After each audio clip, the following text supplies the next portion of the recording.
Early in the morning, all the chief priests and the elders of the people came to the decision to put Jesus to death. They bound him, led him away, and handed him over to Pilate, the governor.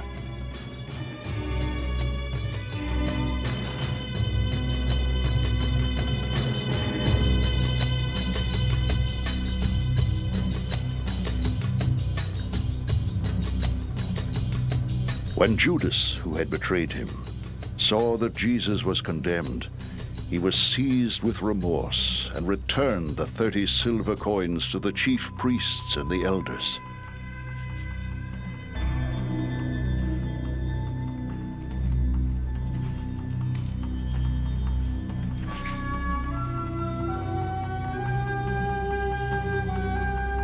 I have sinned, He said, for I have betrayed innocent blood. What is that to us? they replied. That's your responsibility.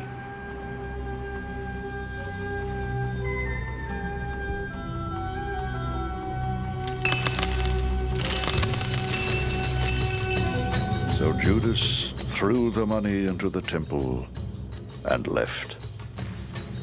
Then he went away and hanged himself. The chief priests picked up the coins and said, "It is against the law to put this into the treasury, since it is blood money." So they decided to use the money to buy the potter's field as a burial place for foreigners. That is why it has been called the Field of Blood to this day. And what was spoken by Jeremiah the prophet was fulfilled. They took the 30 silver coins, the price set on him by the people of Israel, and they used them to buy the potter's field as the Lord commanded me.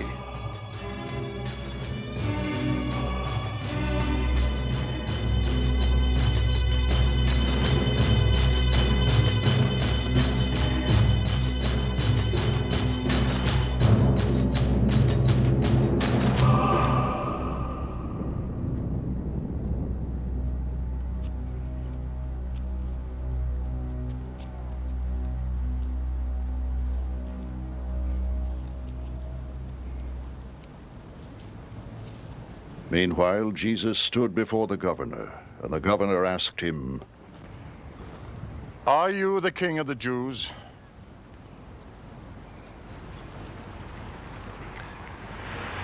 Yes, it is as you say. Jesus replied,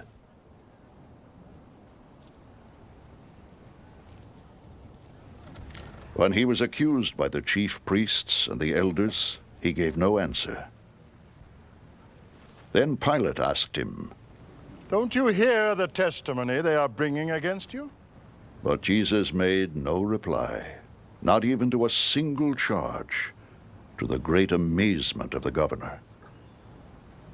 Now it was the governor's custom at the feast to release a prisoner chosen by the crowd.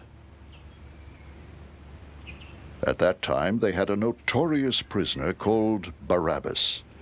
So when the crowd had gathered, Pilate asked them, "Which one do you want me to release to you?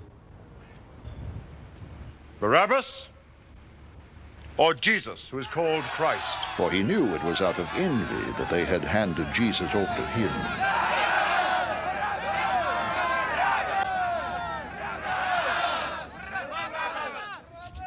While Pilate was sitting on the judge's seat, his wife sent him this message. Don't have anything to do with that innocent man, for I have suffered a great deal today in a dream because of him.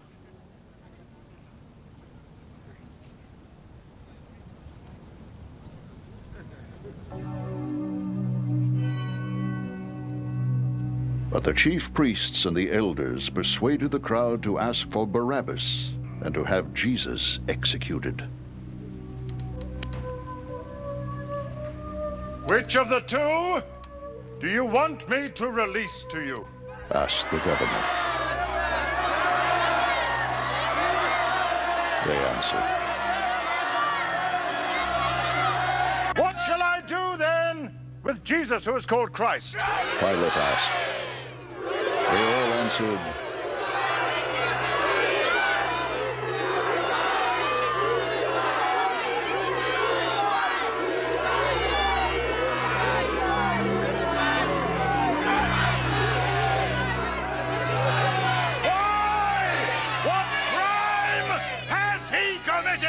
asked Pilate.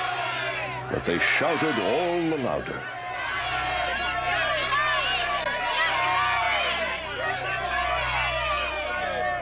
When Pilate saw that he was getting nowhere, but that instead an uproar was starting, he took water and washed his hands in front of the crowd. I am innocent of this man's blood, He said. It is your responsibility. All the people answered, Let his blood be on us and on our children.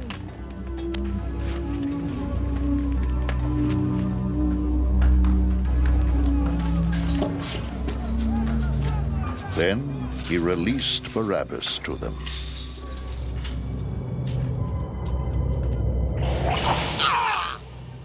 But he had Jesus flogged and handed him over to be crucified.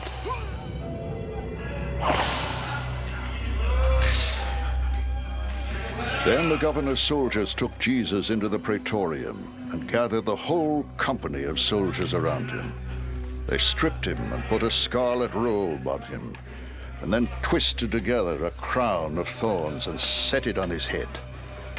They put a staff in his right hand and knelt in front of him and mocked him. Hail, King of the Jews! They said. They spit on him and took the staff and struck him on the head again and again.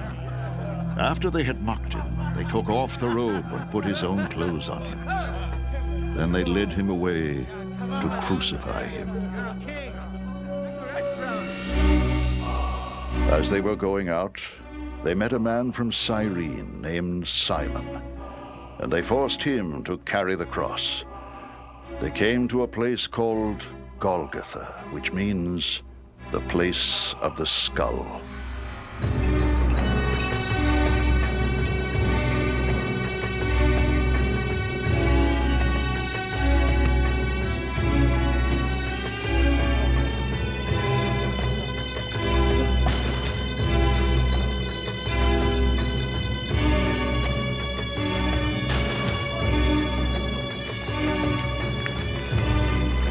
There they offered Jesus wine to drink, mixed with gall. But after tasting it, he refused to drink it.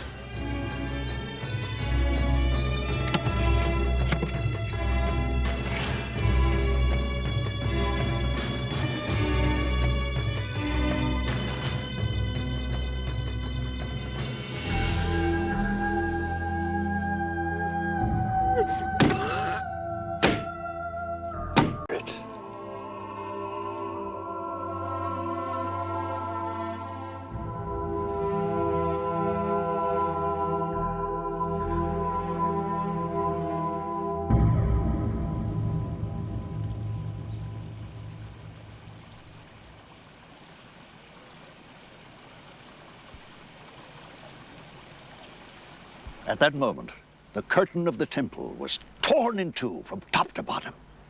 The earth shook and the rocks split.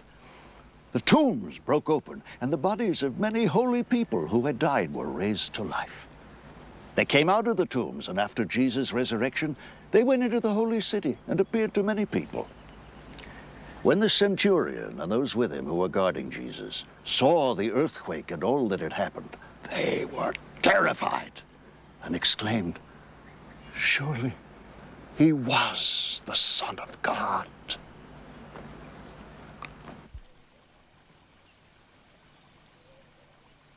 Many women were there, watching from a distance.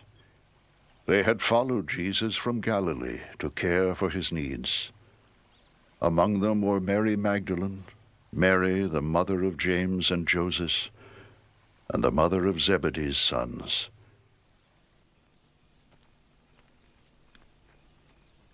As evening approached, there came a rich man from Arimathea named Joseph, who had himself become a disciple of Jesus. Going to Pilate, he asked for Jesus' body, and Pilate ordered that it be given to him.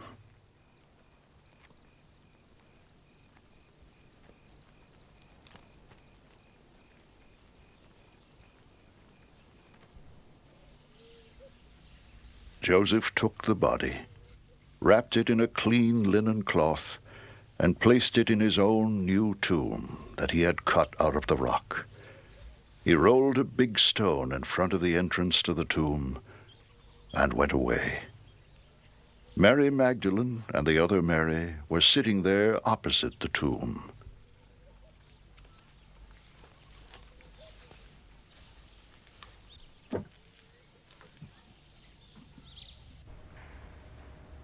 The next day, the one after Preparation Day, the chief priests and the Pharisees went to Pilate. Sir, They said, we remember that while he was still alive, that deceiver said, "After 3 days I will rise again."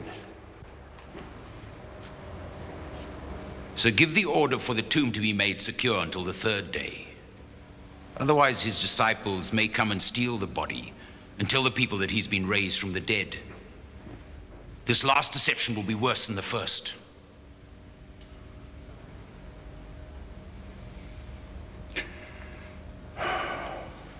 Take a guard. Pilate answered. Go make the tomb as secure as you know how.